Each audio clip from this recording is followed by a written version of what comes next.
जो SC/ST या minority पे कोई भी एट्रोसिटी होती है तो मंजीत सिंह नौटियाल सबसे पहले पहुँचते हैं वहाँ पर और अपनी आवाज़ बुलंद करते हैं ताकि जिस पर एट्रोसिटी हुई है उसको न्याय मिल सके।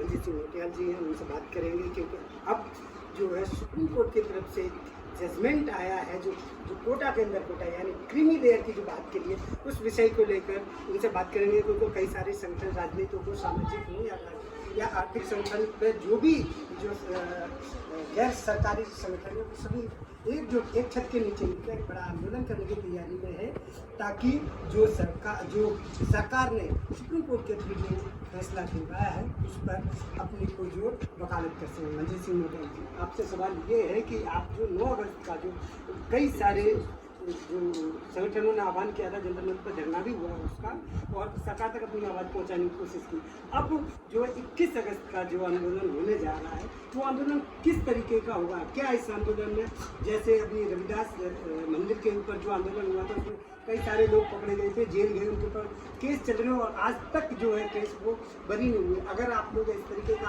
आंदोलन कर रहे हैं, समाज को इकट्ठा करेंगे तो ये रिस्पॉन्सिबिलिटी आप लेगा करेंगे? ये रिस्पॉन्सिबिलिटी सरकार लेगी क्योंकि बाबा साहब डॉक्टर अम्बेडकर ने संविधान में हमें आंदोलन करने का अधिकार दिया है और देश के अंदर जब भी बहुजन समाज ने कोई आंदोलन किए हैं उसको मिसगाइड करके प्रशासन के द्वारा उसको मिसगाइड किया गया और उसको गलत तरीके से उसको जो है ना दिखाया गया मीडिया में, क्योंकि 2 अप्रैल का आंदोलन बड़ा संवैधानिक था और 2 अप्रैल के आंदोलन में जनता के अंदर एक जनता को पता था, देश की जनता को, देश में बहुजन समाज को पता था कि अगर SC/ST खत्म हो जाएगा तो फिर बड़ा नुकसान हो जाएगा, तो हमारी बात को नहीं सुना जाएगा, शायद जो उत्पीड़न होता है आर्थिक और सामाजिक आधार पर वो उसकी ग्राफ बढ़ जाएगा।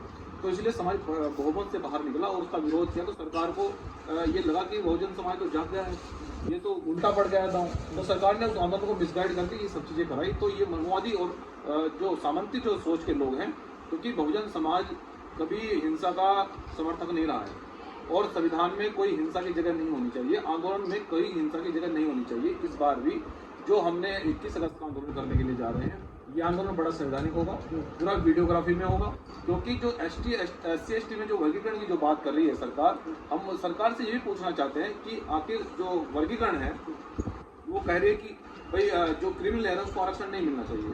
सर, हम एक बात कहना चाहते हैं, यदि किसी परिवार से कोई व्यक्ति जज का बेटा है और जज का बेटा किसी विद्यालय में एडमिशन ले लेता है तो जज के बेटे को आरक्षण के आधार पर सीट नहीं मिलेगी या आरक्षित कोटे से उसको नहीं शिक्षा दे पाएंगे, क्योंकि उसका इनकम सर्टिफिकेट ऑलरेडी वहाँ जाएगा कि जज का बेटा, उसका इनकम सर्टिफिकेट गरीबी रेखा से ऊपर का बनेगा, ये आप जानते हैं। तो जो क्रीमी लेयर की बात कर रही है सरकार, कहना चाहती है कि क्रीमी लेयर को आरक्षण नहीं मिलेगा। सर, मिल कहाँ रहा है ये पूछना चाहते हैं, आप किसको गुमराह करना चाहते हैं? जो SC/ST वर्ग को आपस में जो भिड़ाने का काम कर रहे हैं, अब बहुजन समाज और SC/ST के लोग समझ चुके हैं कि ये वही लोग हैं, सरकार के लोग, जिन्होंने SC/ST में बदलाव करने का प्रयास किया। ये लड़ाई आप सब लोगों ने लड़ी और जीते। ये वही लोग हैं जिन्होंने सभी सरकारी विभागों को प्राइवेटाइजेशन किया, जो आरक्षण को समाप्त करने के लिए जा रहे हैं, वो हमें SC/ST में अधिकार देंगे। और अगर सर वर्गीकरण की बात है, अगर क्रिमिनल लेयर की बात है, तो सर ये केवल SC/ST का क्यों हो रहा है? ये SC/ST का वर्ग क्यों हो रहा है? ये अपर कास्ट का होना चाहिए सर। जो लोग वर्षों से कुर्सियों पर कब्जा जमाए बैठे हैं, जो पितृ सत्ता चल रही है, जो पितृ कुर्सियाँ चल रही हैं, IAS PCS और जजेस तक की जो है ना, जज का बेटा जज बन रहा है, क्या नाम है, विधायक का बेटा विधायक, MP का बेटा MP बन रहा है। और सबसे बड़ी बात है कि देश के अंदर कुछ ही पूंजीपतियों के हाथ में सारे उद्योग दे रखे हैं। ये बड़ा गंभीर विषय है।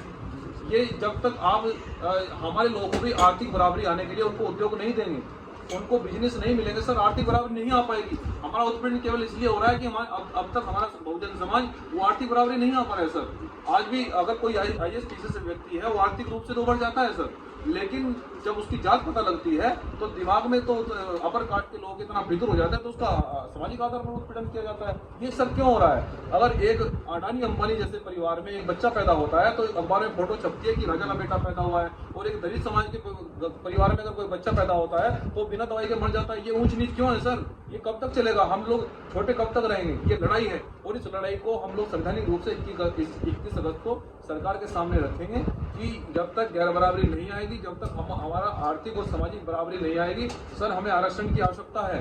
और क्रिमिनल समाज में कौन सा क्रिमिनल है, हम ये पूछना चाहते हैं सरकार सर, से मैं कि उसका आपको डाटा यहाँ पेश करे। रोक के आपसे ये पूछूं कि सरकार ने भी कैबिनेट की मीटिंग करके और जो सुप्रीम कोर्ट ने जो आर्डर दिया उसको न लागू करने के लिए बोल दिया। उन्होंने स्पष्ट, उनके एक मंत्री ने भी आके बोल दिया है कि ये जो सुप्रीम कोर्ट ने बोला वो लागू नहीं हुआ है। इसके बाद फिर ये क्यों? सरकार क्या बोला है, मैं आपसे पूछना चाहता वो सरकार ने बोला है कि जो भी सुप्रीम कोर्ट ने बोला है वो कोटे के अंदर कोटा वो लागू नहीं करेंगे, जैसा कि संविधान में है इसी तरीके से जो कोटा है वो चलता रहेगा। जो आरक्षण जिस तरीके से चल रहा है वो उसी तरीके से चलेगा। हमारे प्रधानमंत्री श्री नरेंद्र मोदी जी ने ये भी कहा था कि सबके खातों में 8 लाख आएंगे, आपके खाते में आए 15 लाख रुपए नहीं आए। तो कैसा विश्वास है सर? और उन्होंने ये भी कहा था कि सर हम लोग SC/ST को जो है ना आरक्षण लागू करेंगे सर वो, और उन्होंने ये भी कहा था कि हम लोग SC/ST के जितने भी जो सरकारी जो खाली सीटें पड़ी हैं उनको भरेंगे सर, ये हुआ। और मैं अभी पूछना चाहता हूँ कि सरकार ने तो पता नहीं कितने वादे किए, एक वादा आप बता दीजिए कि दलित पिछड़ों के बारे में अगर वो सोच रहे हैं तो ये सब झूठे। देखिए ऐसा है ना कि सुप्रीम कोर्ट ने आदेश जारी कर दिया है, अगर सरकार चाहे, अगर थोड़ी सी भी हितैषी SC/ST वर्ग की है सरकार, तो उनको पावर है सत्र बुलाने की, वो रात में भी सत्र बुला सकते हैं। उनको पता है कि देश के अंदर SC/ST OBC एक बड़ा पैमाने पर वर्ग रहता है, और उन्होंने सरकार बनाई है सर, उन्होंने सरकारें बनाई, उन्होंने वोट दिया है। लेकिन हमारी सरकार देश के अगर ये नहीं सोच पा रही है कि जिन्होंने सरकार बनाई उनको उत्पीड़न किया जाएगा, तो सर एक बार उत्पीड़न कर सकते हैं, अब तो समाज जाग गया, दोबारा जवाब देंगे, आने वाले विधानसभा चुनाव में जवाब देंगे। तो इसलिए अब हम लोग किसी भी तरह से अन्याय नहीं सहेंगे, आरक्षण को बिल्कुल भी समाप्त नहीं होने देंगे, आरक्षण की आवश्यकता है, लड़ेंगे और जीतेंगे। ठीक है, आरक्षण 10 साल के लिए लागू हुआ था, जैसे तो कहा जाता है आरक्षण 4 प्रकार के थे, राजनीतिक आरक्षण था, शिक्षा का आरक्षण था, नौकरी का आरक्षण था और नौकरी में प्रमोशन का। 4 तरीके के आरक्षण थे जो संविधान में लागू बाबा साहब के थ्रू दिए गए। ये 4 तरह के आरक्षण में अब क्या राजनीतिक आरक्षण 10 साल के लिए लागू हुआ था, क्या उसको खत्म कर देना चाहिए? देखिए ऐसा है कि जब राजनीतिक आरक्षण हमारे, आप बताइए कि कितने जो MP MLA हैं आरक्षित सीटों पर उनको भेजा तो जा रहा है। 131 सांसद हैं संसद भवन में मौजूद। हाँ, लेकिन उससे पहले SC/ST में कितनी जातियां शामिल किया गया सर, ये भी तो पूछना चाहते हैं। सरकार ने SC/ST में कितनी जातियों को शामिल किया है? आप SC/ST में अगर 1000 जातियों को शामिल कर देंगे और उन्हीं RSS के लोगों को आप लोग कैबिनेट में या फिर सदन में भेजेंगे, सर वो हमारी आवाज कैसे बन जाएंगे? आप लोग SC/ST से जो पहले से लोग हैं आप उनको क्यों नहीं भेजते?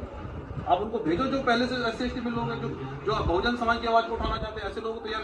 और ये तो मैं आपको एक बात बताना चाहता हूँ, देखिए जिस तरह आरक्षण को लागू किया, संविधान में प्रावधान बाबा साहब ने बनाया, बाबा साहब ने कहा था कि बहुजन समाज और देश के जो पिछड़े हुए लोग हैं, आर्थिक और सामाजिक रूप से पिछड़े हुए लोग हैं, मैं उनके लिए आरक्षण की व्यवस्था कर रहा हूँ।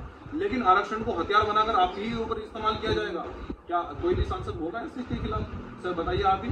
उनको पता है कि मैं SC सीट पर चुनकर गए हैं, तो ऐसे लोगों के भी हम 21 मैं ये बात भी आपको बता देना चाहता हूँ कि 21 तारीख का आंदोलन हमारा बड़ा संवैधानिक होगा, वीडियोग्राफी में होगा, और 21 तारीख के बाद जितने भी सांसद SC/ST सीटों पर चुनकर गए हैं उनके बंगलों का, उनके जो सरकारी उनको बंगले दिल्ली में मिले हैं उनका भी सर घेराव किया जाएगा। उनसे पूछा जाएगा कि आप लोग नमक हरामी क्यों कर रहे हैं, आपको SC/ST के आरक्षण के आधार पर इस सीट पर आपको चुनकर भेजा है, क्या इसलिए कि आपके मुंह में दही जम जाए, क्या आपको इसलिए वहाँ चुप बैठने के लिए, सोने के लिए आप गए वहाँ पर?